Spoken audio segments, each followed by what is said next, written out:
오늘 오후의 설교 제목은 이만한 믿음은 만나보지 못하였노라 입니다. 이만한 믿음은 만나보지 못하였노라.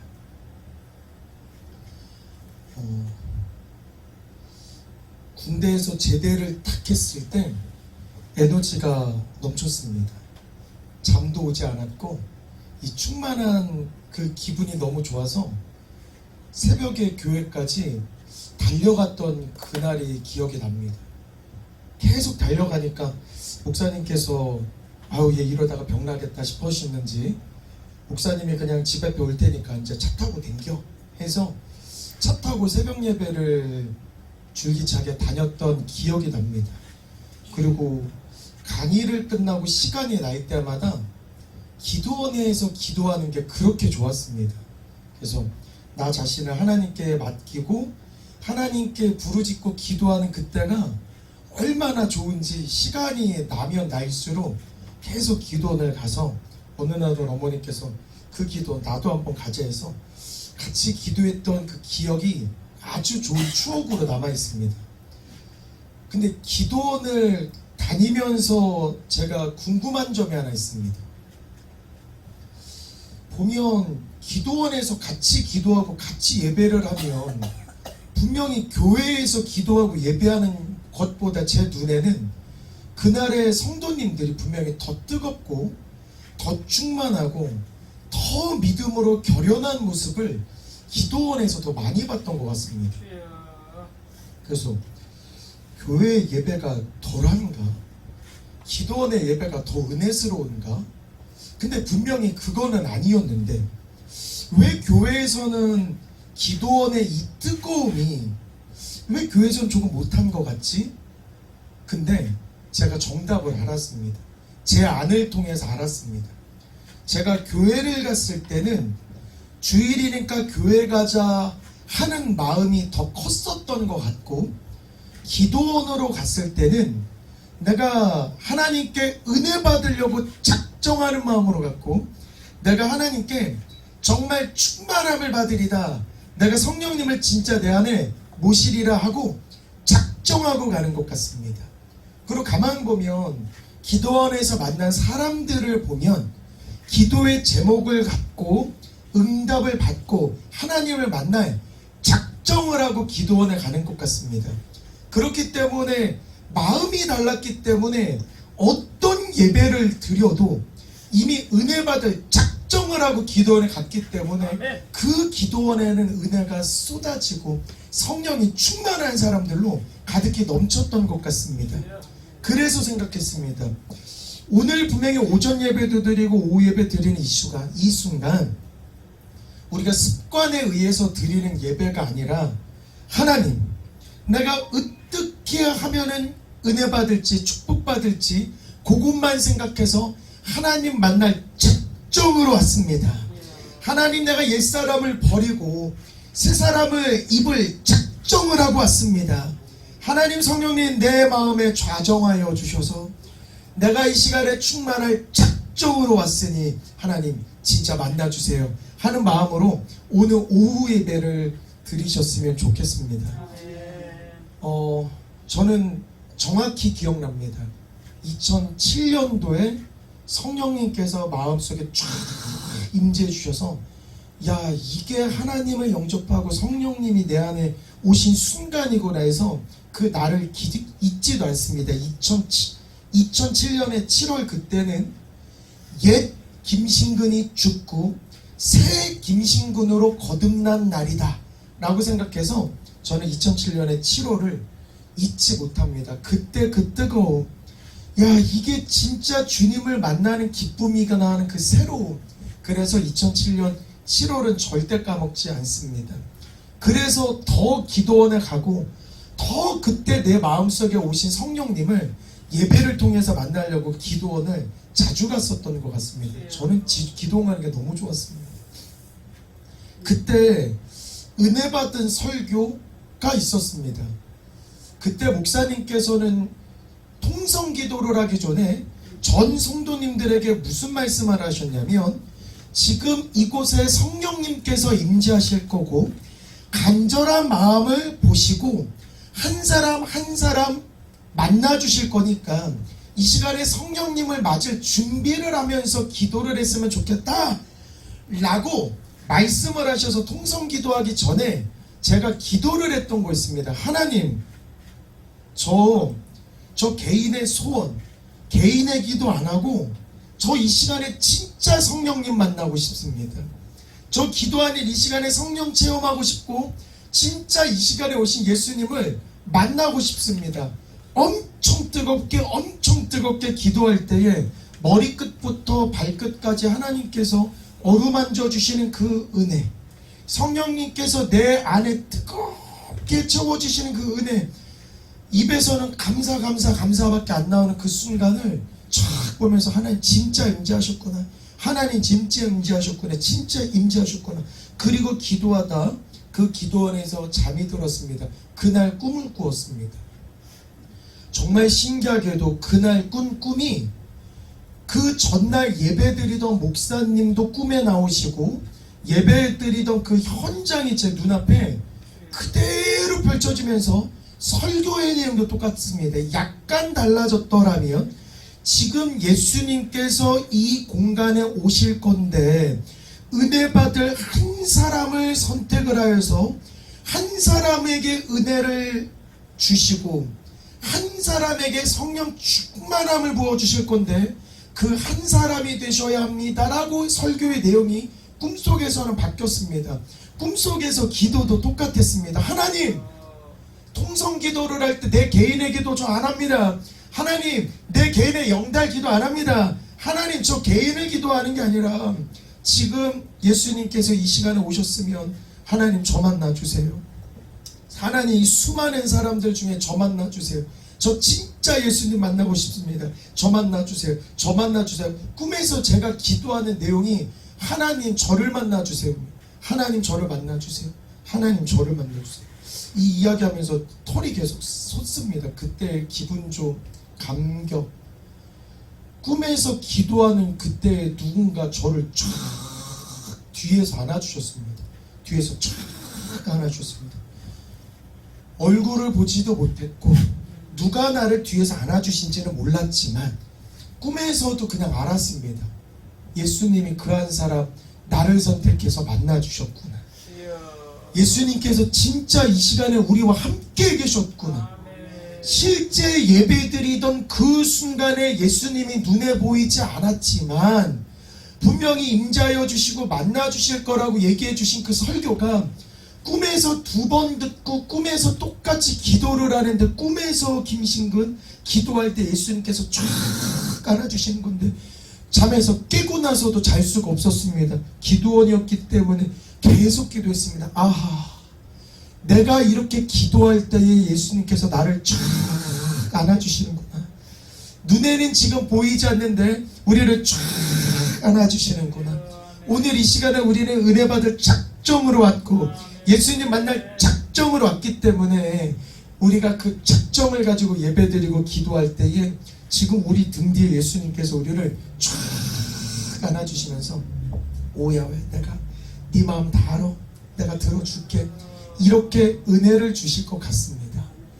오늘 설교 말씀에 마음이 아픈 우리 스테반 집사님이 나와서 설교를 하다가 돌에 맞는 그 장면을 보게 됩니다. 일단 누군가가 질문을 했을 때 성도님들은 어떤 답변을 하실지 생각을 한번 해보시면 좋겠습니다.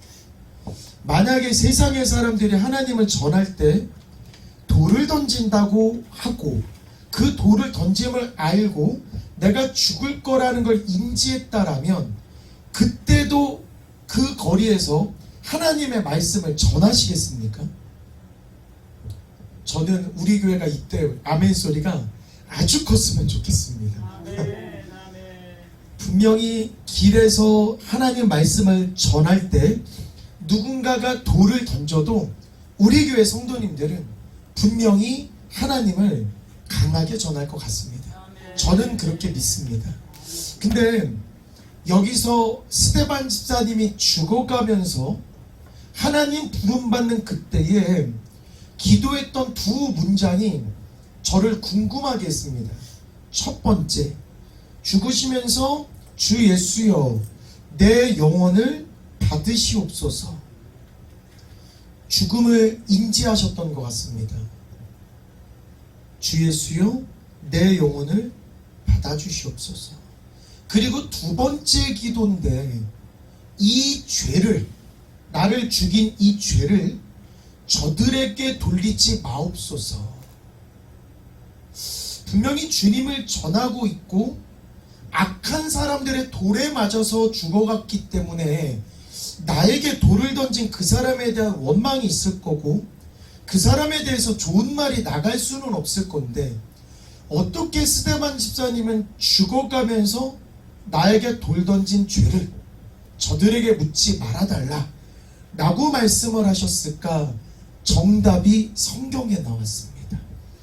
성령이 충만하여 하늘을 우러러 주목을 했을 때 하나님의 영광과 예수께서 하나님 우편에 서신 것을 보고, 아하, 돌아가시기 직전에 영안이 열리셨구나.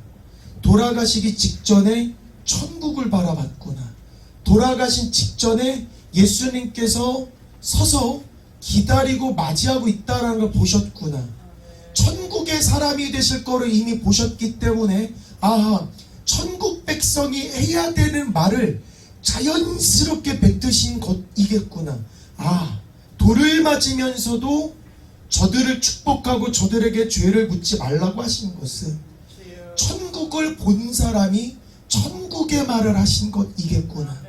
그래서 우리도 지금 너무 시대가 달라지고 은혜의 시대고 신약의 시대라서 하나님 말씀을 전한다고 해서 돌을 맞거나 하나님 말씀을 전한다고 해서 핍박을 받지는 않지만, 하나님 말씀을 전하고 들을 때에 우리도 영안이 열려서, 와, 주님이 보좌 우편에서 우리를 기다리고 있구나. 진짜 예배가 천국의 축제라고 하는데 진짜 축제구나. 그 축제 자리 내가 지금 참여하고 있는 것 이겠구나. 이렇게 예배드리는 자체만으로도 내가 천국 백성이 된다는 그 기쁨이 막 넘쳤으면 좋겠습니다. 그래서 우리 성도님들, 지금 예배드리는 예배의 축제 자리에 하나님, 내가 천국 백성이 될 작정으로 왔습니다. 그 작정하고 왔기 때문에 천국의 그 기쁨을 누릴 수 있도록 인도하여 주시고, 하나님, 김신근 전도사가 분명히 예수님께서 한 사람을 선택해서 뒷사람을 안아줄 때에 그 사람 내가 되게 하옵소서 기도했을 때 꿈에서라도 예수님 품에 쫙 들어가는 거 보았답니다. 우리도 예배 드릴 때에 예수님 안아주세요. 예수님 안아주세요.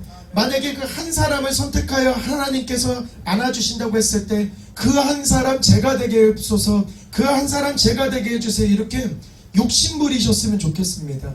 그리고 저는 이렇게 은혜 받으려고 작정하는 것이 이게 진짜 믿음인 것 같습니다.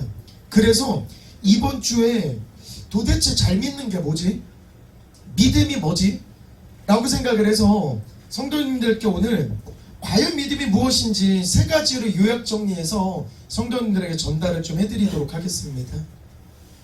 첫 번째, 믿음은 들음에서 시작이 되는 것입니다. 믿음은 들음에서 시작이 됩니다. 성경 말씀에 하나님께서 뭐라고 말씀하시냐면, 믿음은 들음에서 나며 들음은 예수 그리스도의 말씀으로 말미암았느니라 고 말씀하셨습니다. 믿음은 들음에서 나며 들음은 예수 그리스도의 말씀을 통해서 말미암느니라. 그러니까 믿음이 그냥 생기는 게 아니구나. 믿음은 분명히 우리가 마음문을 열고 전달이 되는 하나님의 말씀을 귀로 들을 때에 그 이후에, 아하, 믿음이 성장이 되는 것이겠구나. 저의 이야기를 잠깐만 하면, 저는 지금 대한민국에서 가장 어려운 편입이라는 영어를 강의하고 있는데, 제가 강단에서 이런 얘기를 되게 많이 합니다. 만약에 영어 강사 김신근이 2주만 영어를 공부 안 해도 나는 편입에 나오는 문제를 못 풉니다. 여러분들이 진짜 대단한 겁니다. 여러분들이 지금 나도 어려워하는 그 영어를 여러분들이 배우면서 하고 있기 때문에 여러분 굉장히 대단한 건데, 나 역시도 만약에 2주 동안 이 편입 영어를 공부하지 않으면 나는 그냥 길에서 흔히 볼 수 있는 그냥 영어를 조금 하는 아저씨일 뿐, 강단에는 절대 설 수 없는 그냥 일반 아저씨가 되는 것입니다. 그래서 나는 매일마다 영어를 합니다.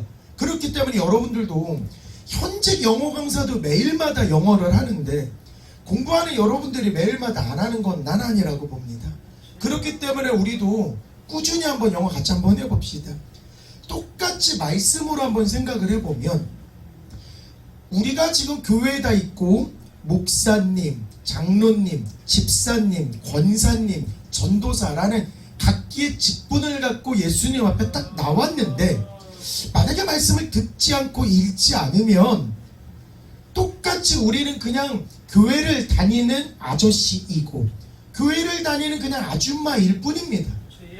하나님께서 우리를 택하셔서 목사님, 장로님, 권사님, 집사님, 전도사님 직책을 부여하고 능력을 부여해 주신 건 그 안에 말씀이 있고 말씀을 듣고 말씀을 전하는 말씀의 능력이 있기 때문에 주의 성도고 주의 능력을 행할 수 있는 것인데, 만약에 말씀이 들어가지 않고 말씀을 쉬고 말씀을 그냥 가만히 몸뚱아리만 만약에 있다라면 우리는 그냥 교회 안에 존재하는 아줌마이자 아저씨일 수도 있다. 그렇기 때문에 믿음이 없는 성도일수록 교회에 더 나와서 강단에서 목사님께서 전해주시는 귀할 말씀 듣고 들으면서 믿음이 생겼으면 좋겠습니다. 그리고 성도님들은 지금 수십 년간 믿음 생활을 했기 때문에 초신자가 아니기 때문에 말씀 속에, 우리 마음 속에 말씀이 이렇게 있는 것인데, 지금 이 성경 말씀 1단계가 믿음은 들음에서 난다. 그러니까 만약에 1단계라면 0단계가 있음을 알 수 있는 겁니다. 들음을 통해서 믿음이 나왔다라는 소리는 그 이전에 누군가가 나에게 말씀을 전하고 있구나. 믿음이 들음에서 나는 거는 맞는데 그 이전에 누군가가 나에게 말씀을 전하는 사람이 있구나.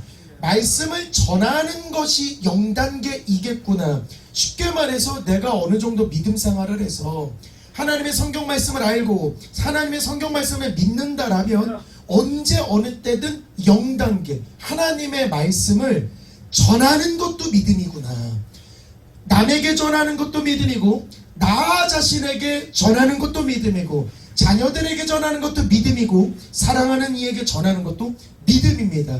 그래서 우리 성도님들은 믿음이 없다라면은 목사님의 말씀 잘 듣고 믿음이 없다라면 성경 말씀 잘 들으면서 믿음을 더욱더 공고히 여기셨으면 좋겠고, 내가 이제 충만해가지고 믿음이 어느 정도 생겼다라면 남에게도 전하고 나 스스로도 전파해서 너는 믿음의 사람이야 라고, 너는 믿음의 사람이야 라고 믿음의 믿음을 더 얹어가는 믿음의 성도로 거듭나셨으면 좋겠습니다. 그리고 두 번째, 믿음이 뭘까라고 생각을 해보면 온전히 맡기는 것, 온전히 맡기는 것, 이게 저는 믿음이라고 생각을 합니다. 진짜 예수님을 내가 믿는다, 이 말은 예수님께 모든 것을 맡긴다, 이것과 똑같은 것입니다. 일례로 우리가 박 장로님이 운전하는 차에 우리가 타게 됩니다. 박 장로님이 운전하는 차에 우리가 탑승을 했다라면 그 말은 우리 모두는 박 장로님을 믿습니다, 이겁니다. 일례로 진짜 장로님을 믿는다라면 장로님께서 운전을 하실 때 우리는 그냥 가만히 있습니다. 당연히 우리가 가는 목적지로 안전하게 우리를 데려다 줄 거라고 믿고 있기 때문에 그냥 탄 사람은 가만히 있는 겁니다. 이게 믿는 겁니다. 예를 들어서 믿는다고 하면서 장로님 우회전해야지, 장로님 그쪽 아닌 것 같은데, 좌회전하셔야지, 멈추셔야지, 우회전해서 돌아가셔야지. 만약에 운전을 하는데 누군가가 이렇게 얘기하시면 물론 박장로님 충만하시니까 이게 분노하진 않으시겠지만 그냥 조용히 있어. 나 지금 짜증날라 그래요. 너 지금 가만히 있어. 아마 제가 보기에 이럴 것 같습니다. 바꿔 말해서 우리가 진짜 예수님을 만약에 믿는다라고 한다라면, 그리고 예수님 진짜 만나주겠다라고 얘기를 했다라면 나의 나된 것들 내려놓고 진짜 예수님에게 온전히 내 마음을 드리고 맡길 때 비로소 아, 네가 진짜 잘 믿고 있구나 라고 얘기하시는 겁니다. 예를 들어서 백부장의 하인이 아프니 예수님께 가서 예수님, 제 하인이 아픈데 예수님께서 고쳐주십시오. 예수님께서 우리 집에 가시려고 하자. 백부장은 말립니다. 예수님, 내 부하들도 내가 오라 그러면 오고 가라 그러면 가더만 예수님께서도 우리 집에 오시면 저 감당이 안 될 것 같으니 예수님께서도 지금 말씀만 해주시면 이 내 하인 날 거라고 저는 굳게 믿습니다. 그러니 예수님 말씀만 하옵소서 라고 할 때 예수님께서 저는 이렇게 감탄하는 걸 본 적이 없습니다. 예수님께서 제대로 감당하셔서 야, 이스라엘 이 땅에 이만한 믿음을 내가 본 적이 없노라. 진짜 믿음이 좋구나. 진짜 믿음이 좋구나. 가라. 네 하인 고쳐졌으니 가라. 아니나 다를까 백부장이 집에 가서 착 보니까 하인이 나음을 입은 걸 보는데 할렐루야. 이게 믿음이구나. 그럼 만약에 삶에 적용을 시킨다라면 예수님, 교회를 다니고 있지만 내 삶에 이런 어려움이 있습니다. 하나님, 내가 이게 좀 어려운데 하나님께서 이 일을 해결해 주실 줄 믿습니다.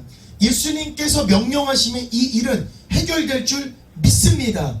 할 때에 믿고 돌아서면 분명께서 예수님께서 내 그 일을 해주시는구나라고 믿는 거, 그게 이만한 믿음. 이게 믿음이구나. 그렇기 때문에 오늘 강단에서 목사님께서 자녀들에게 믿음을 알려줘야 된다. 믿음을 알려줘야 된다. 자녀들에게 하나님을 전해야 된다. 오케이. 그러면 오케이. 하나님, 지금 내 자녀들의 믿음의 분량이 지금은 조금은 적습니다. 하나님, 내가 부모된 도리로서 내가 인간적으로는 안 되는 거 잘 아시지 않습니까? 하지만 내 자녀들도 내가 오라고 하면 오고 내 자녀들도 가라고 하면 갑디다. 하나님, 믿음만큼은 주님의 영역이니 하나님, 믿음의 사람으로 거듭날 줄 믿습니다. 하나님 말씀만 해주시면 우리 자녀들 믿음으로 거듭날 줄 믿습니다. 믿음의 부자로 거듭날 줄 믿습니다 하고 감사하면서 우리 자녀들을 쫙 보면 할렐루야, 우리 자녀들의 믿음이 점점 성장해가는 모습 보면서 할렐루야의 삶인데 하나님 감사합니다. 이렇게 신앙생활을 할 때에 야, 대한민국 이 땅에 이만한 믿음을 내가 본 적이 없노라 하나님께서 칭찬을 해주시는 것입니다.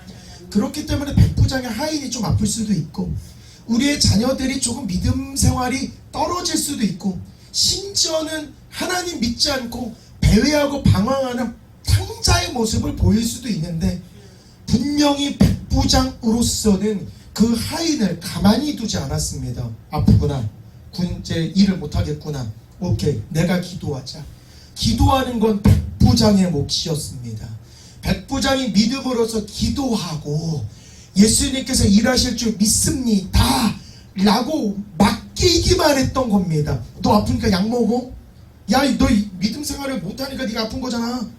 네가 안 한 거지. 아유, 운동을 했어야지 아프. 그러니까 안 운동을 해야지 안 아프지.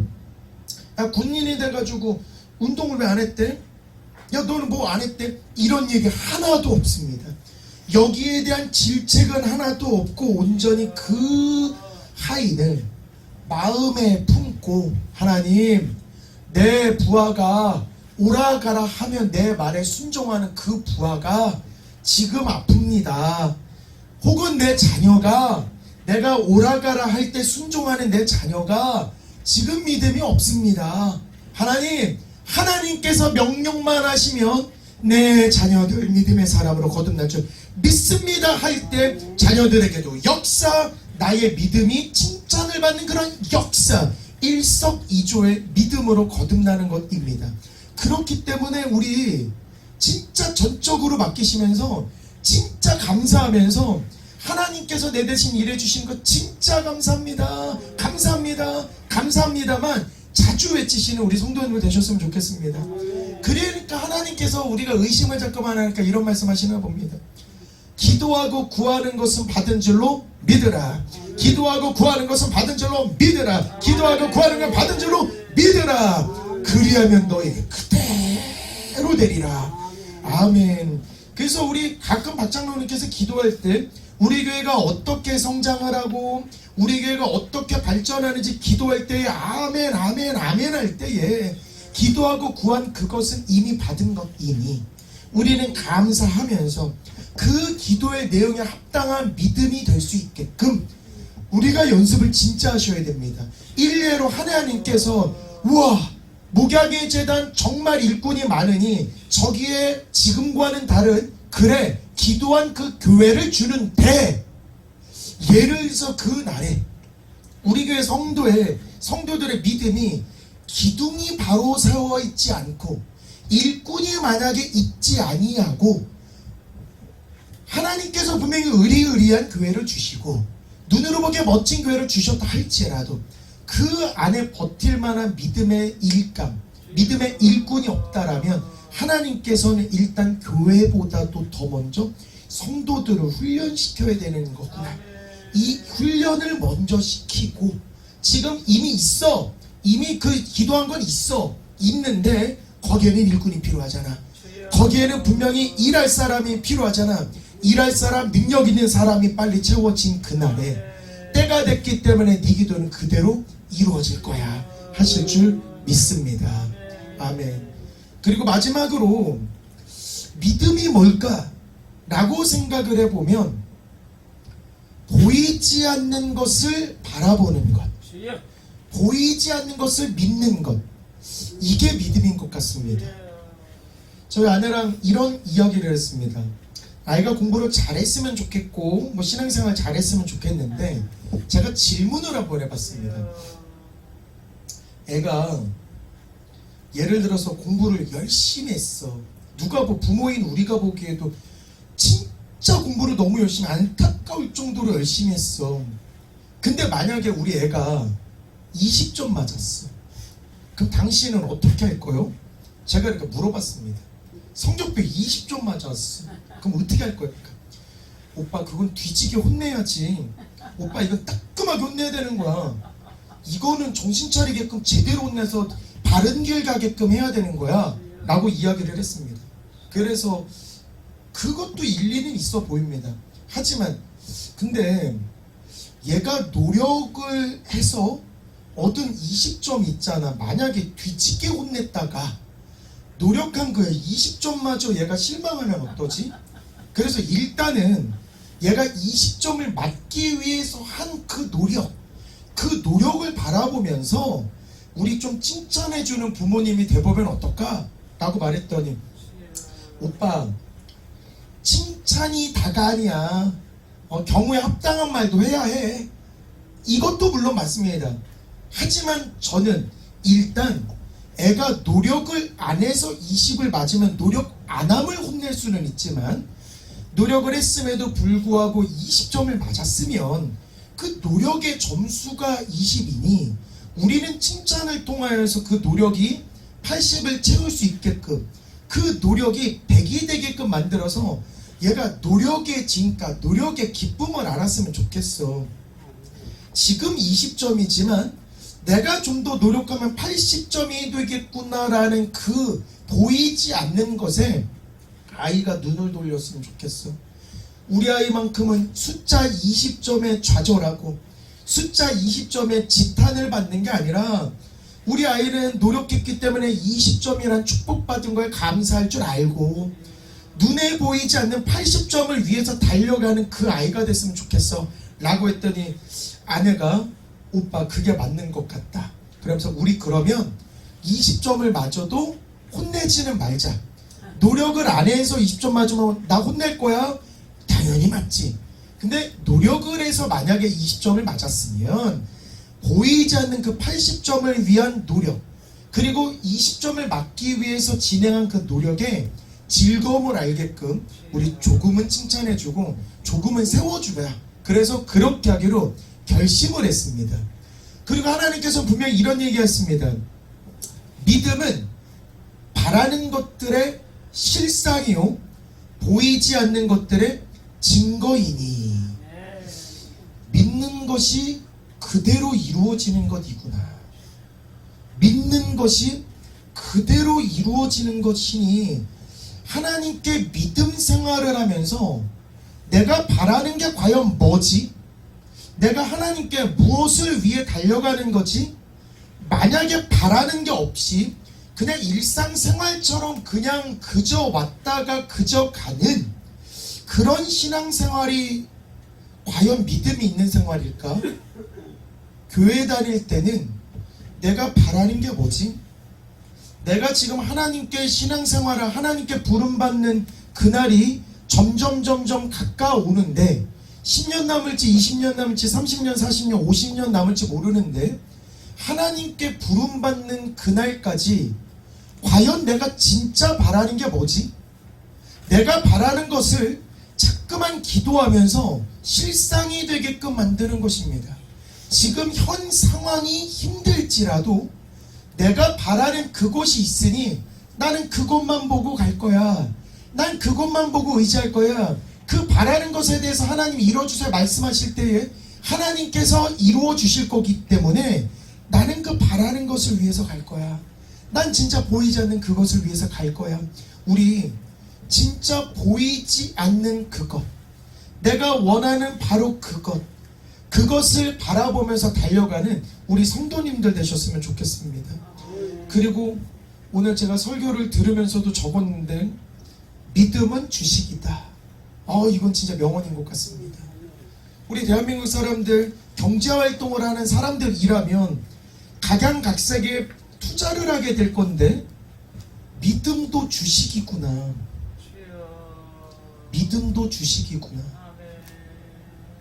제가 한 번은 젊은 강사들이랑 이야기를 하면서 이 게임을 통해서 어떤 아이템을 사고 이 게임을 통해서 어떤 아이템을 사고 게임 얘기하는 걸 보면서 게임에도 담배에도 술에도 이렇게 자신들이 버는 돈을 이렇게 쓰는 걸 보면서 저는 뭐 게임을 하지 않기 때문에 나도 저들처럼 뭔가 돈을 투자하고 이런 것들을 해보면 좋겠다라는 생각을 한번 했던 찰나에 중국에도 제가 투자, 인도에도 러시아에도 브라질에도 세계 각국의 대한민국에서 투자를 할 수 있는 그 창구가 있다라는 걸 알았습니다.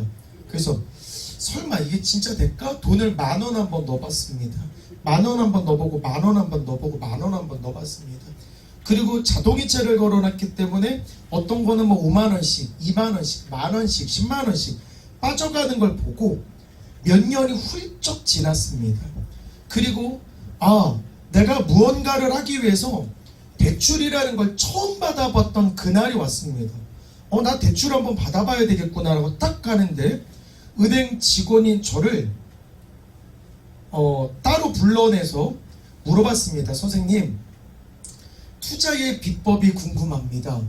무슨 소리입니까? 저는 투자 잘 모릅니다. 선생님 수익률 보니까 50% 찍으셨습니다. 40% 찍으셨습니다. 지금 이 영상이 유튜브에 퍼지면 누군가는 에이 거짓말이라고 이야기할 수 있습니다만 실제로 중국과 인도와 러시아와 각양각색의 국가에 넣었던 그 돈이 뿔고 불어서 내가 투자한 것 플러스 50% 40%의 돈이 쫙 붙는 모습을 보면서 직원이 저에게 물어봤습니다. 투자의 원칙이 무엇인가? 근데 저는 알지 못했기 때문에 그냥 넣어보고 저는 기억을 못했던 것 뿐입니다. 그래서 결국 그 이야기가 끝났던 적이 있는데 그때 선택한 게 있었습니다.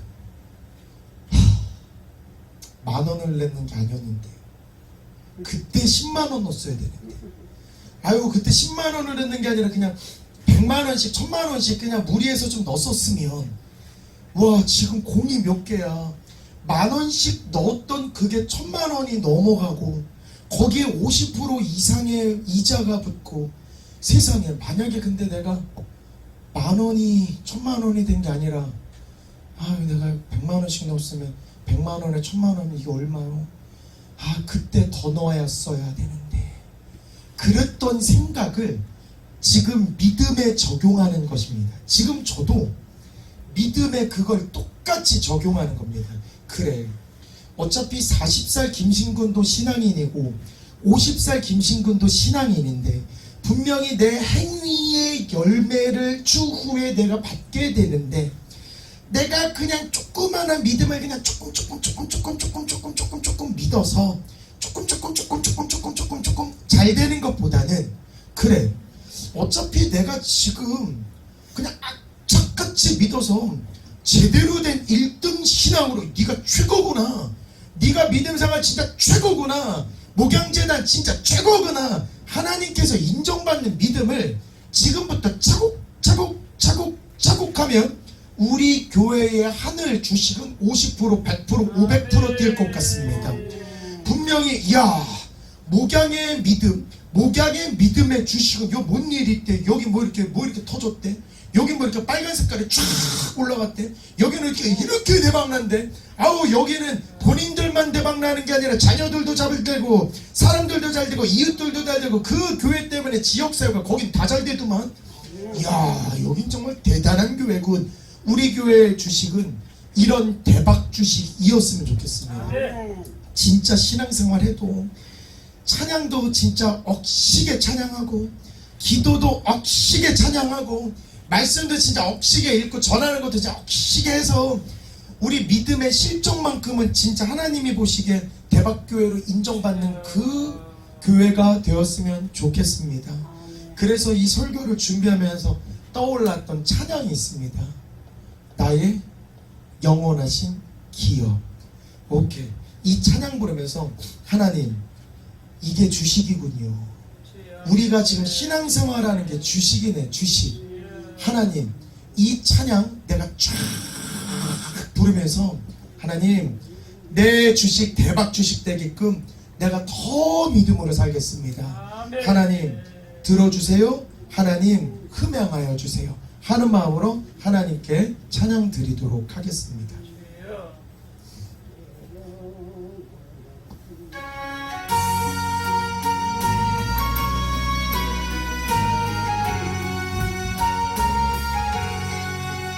나의 영원하신 기업, 생명보다 귀하나, 나의 갈 길 다가로로 나와 동행하소서. 주께로 가까이 주께로 가오니, 나의 갈 길 다가로로 나와 동행하소서. 세상 불이 아니라 모든 영에 버리고 험한 길을 가는 동안 나와 동행하소서. 주께로 가까이 주께로 가오니, 나의 갈 길 다가로로 나와 동행하소서.